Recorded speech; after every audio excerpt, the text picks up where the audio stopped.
Hello, I'm John K. Coyle, and welcome to the Time Expansion Project. In this series, which is going to go on for a while, I'm going to explore my 20-year obsession with time perception, and very specifically how humans experience time. And in this series, I will show you by the end how to slow, stop, and reverse the perceived acceleration of time that most adults feel and experience the endless summers of youth again. How's that sound? First, let's explore a question. How long did summers last when we were kids? I've asked this question to a lot of people, thousands of people, and the most common answer is forever. But here's the thing. Summer as an 8-year-old lasted the exact same as last summer, lasted the same as the summer during COVID, about 7,884,000 seconds if you want to count. So if clock time tells us that summers last in equal amount, yet the way we experience them is different, then something else is going on here, right? And we're all feeling it, right? The older we get, the faster time speeds up. And there's some great metaphors out there we'll explore, but the reality is, from a clock time standpoint, nothing has changed. So it's a cognitive bias. Let's start down that path. This is, your brain is doing this to you. So your brain is doing something to accelerate the perceptive flow of time. And if we can uncover why that is happening, we can also figure out how to slow, stop, and reverse it. So that's exactly what this series is about.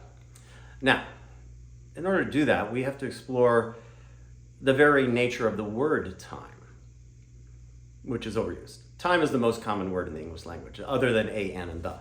And so we overuse it, we try to make it work too hard. It's sort of like the Inuit having only one word for snow. I think they have 16 or 17. Something that surrounds them and abounds around them. Same for time for us. So why are we overusing this word? Well, the Greeks, in their infinite wisdom, actually had 2 words for time. They had chronos, which is clock time. That's the way we tend to use it. Planes, trains, and automobiles are riding on time. But they also had the word kairos, which is human time, the way we actually experience time.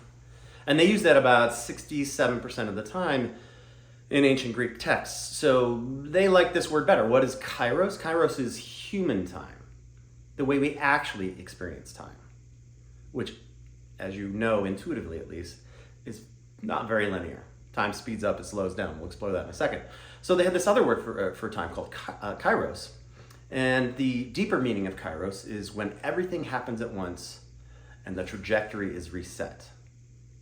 When everything happens at once and the trajectory is reset, which is very apt when it comes to the neuroscience and psychology of time perception. We'll get into that in a little bit. And the deeper, the root meaning of that word is the archer releasing the arrow. So everything happens at once and a trajectory is reset. This is exactly how we as humans experience time. So in the next lecture, we're going to dig into the neuroscience of time perception, how memory and time perception are related, how we create memories, how we store memories, how we recall memories, all of that blocking and tackling so that we can understand just exactly how memory and time are intertwined. But for now, I'm going to leave you with the same thought I'm going to leave you with every single one of these, and there's probably going to be 50, 60, 100 of these, I don't know, which is the entire series of the lecture and the book I'm working on are all summarized in one phrase. One sentence encapsulates everything I've learned over the last 20 years about time perception. The value of an increment of time is not related to its duration.